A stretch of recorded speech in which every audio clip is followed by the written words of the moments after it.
Assalamualaikum warahmatullahi wabarakatuh. Selamat datang di video pembelajaran kami tentang aliran materialisme bagian 2. Perkenalkan, kami dari Kelompok 4 Program Studi Kesehatan Masyarakat, Fakultas Kedokteran Universitas Lampung Mangkurat. Nama saya Sofia Maulida, NIM 20109121200117. Nama saya Lina Sofadila dengan NIM 20109123200015. Nama saya Rizky Dwi Nurjasari, NIM 2010912001. Saya Nur Hansah dengan NIM 20109123200001. Perkenalkan, nama saya Genoveva Tiarika Sadai dengan NIM 201109123200023. Saya Novita Agustina dengan NIM 2019121200008. Perkenalkan, nama saya Adelina Azahra dengan NIM 20109123235. saya Farah Azwadina Umi, NIM 20109122200007. Nama saya Humaira Afifah, NIM 2019122200033. Pengaruh aliran materialisme terhadap politik dan negara. Politik dan negara. Dalam garis-garis dasar filsafat hukum, Hegel merupakan ciri khas oleh masyarakat luas. Istilah Hegel dipakai untuk menunjuk pada bidang kehidupan masyarakat yang berada di antara keluarga dan negara. Keseluruhan hubungan kehidupan masyarakat beraneka warna yang bersifat ekonomis, sosial, kultural, di luar bagian yang terjadi dalam keluarga dan negara. Anggapan tersebut dikritik oleh Marx dengan tajam. Ia menuduhkan pada Hegel bahwa ia memutarbalikan tatanan yang sebenarnya. Bukan negara adalah subjek dan unsur-unsur keluarga, dan masyarakat luas adalah pengadaian-pengadaian negara. Dengan sarkasme, Marx menulis, logika ini bukan untuk membuktikan negara, melainkan negara dipakai sebagai bukti logika. Urutan benar diputarbalikkan apabila negara dianggap sebagai tujuan sebenarnya oleh masyarakat luas. Materialisme dapat berpengaruh dalam negara dan politik. Dari sisi buruknya, pengaruh yang biasa kita jumpai yaitu perilaku aktor politik ingin melakukan apa saja demi kepentingan pilkada untuk kepuasannya dalam mendapatkan keuntungan. Di mana ini tidak adil bagi rakyat, namun sangat menguntungkan bagi para kaum elit politik. Sehingga jika kita hubungkan dengan prinsip materialisme dalam hal moral ataupun etika, mereka tidak terpikir apakah yang mereka lakukan ini benar ataupun salah. Yang penting mereka mendapat kepuasan mereka sendiri. Sehingga jika hal ini benar-benar terjadi, dapat menyebabkan hak untuk rakyat ataupun keadilan bagi rakyat itu tidak ada, yang dapat menyebabkan suatu negara tidak bersatu bersama rakyatnya, sehingga dapat timbul kekacauan di negara tersebut, seperti yang biasa kita temui di suatu negara, yaitu mengenai korupsi yang dilakukan para kaum elit politik.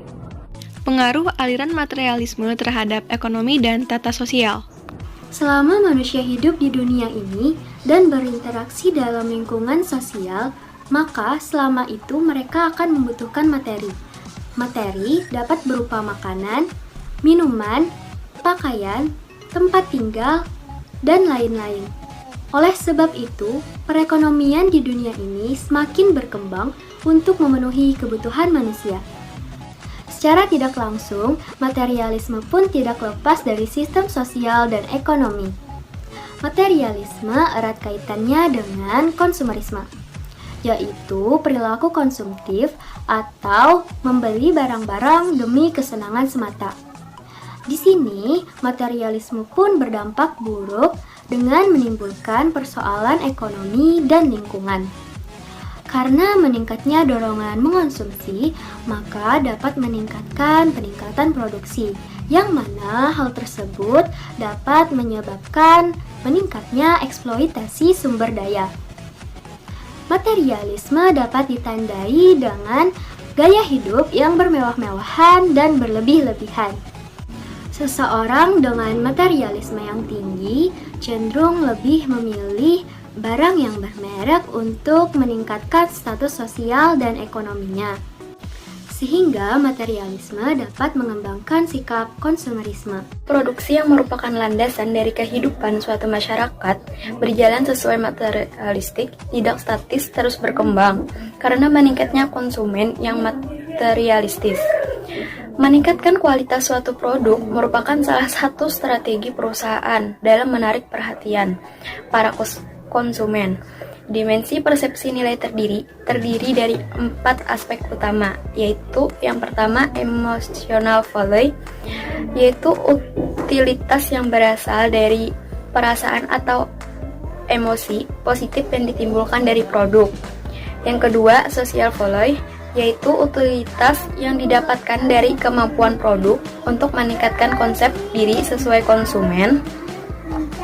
Yang ketiga quality performance value, yaitu utilitas dari produk yang dikarenakan reduksi biaya jangka pendek dan biaya jangka panjang. Dan yang keempat, price atau value for money, yaitu yang diperoleh dari persepsi terhadap kualitas dan kinerja yang diharapkan atas produk. Jadi walaupun materialisme membuat orang menjadi konsumtif, sebenarnya ada lagi pengaruh positif, yaitu produsen menjadi semakin inovatif, tentunya jika dibarengi dengan kualitas yang baik. Pengaruh aliran materialisme terhadap agama dan etika. Materialisme merupakan sebuah aliran yang menuhankan benda tanpa percaya adanya Tuhan. Mereka tak menyadari bahwa Tuhan, agama, dan etika merupakan suatu hal yang sangat berpengaruh dalam tatanan kehidupan manusia. Di zaman sekarang, bukanlah suatu hal yang langka ketika kita melihat seseorang cenderung lebih memilih harta, tahta, popularitas, dan lain sebagainya. Orang yang menganut paham materialisme meyakini bahwa mereka harus mendapatkan segalanya, memiliki segalanya, karena menurut mereka hal itu adalah kunci kebahagiaan mereka. Maka tak heran di zaman sekarang banyak sekali orang-orang yang rela melakukan hal-hal konyol ataupun menghalalkan segala cara hanya untuk terkenal ataupun memperoleh banyak harta. Hal ini pun terkadang justru mendatangkan pengaruh negatif, terutama dalam hal agama dan etika seseorang. Sebagai contoh, tidak ada agama yang memperbolehkan seseorang untuk mencuri ataupun merampas hak milik orang lain. Namun tak jarang di zaman sekarang, orang-orang akan menghalalkan segala cara untuk mendapatkan apa yang diinginkan demi memenuhi tuntutan gaya hidupnya. Selain itu, masyarakat cenderung lupa dengan kewajibannya terhadap Tuhan, seperti misalnya ibadah. Mereka yang bergaya hidup materialistis atau aliran materialisme, maka tujuan hidupnya hanya semata-mata untuk mendapatkan banyak uang dan hidup mewah, yang menyebabkan mereka lupa akan ibadah mereka.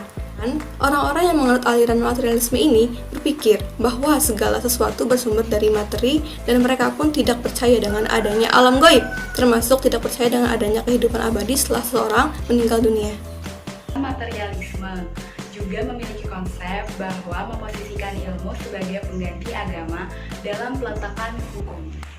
Seseorang yang tidak percaya adanya Tuhan cenderung melakukan sesuka hati mereka.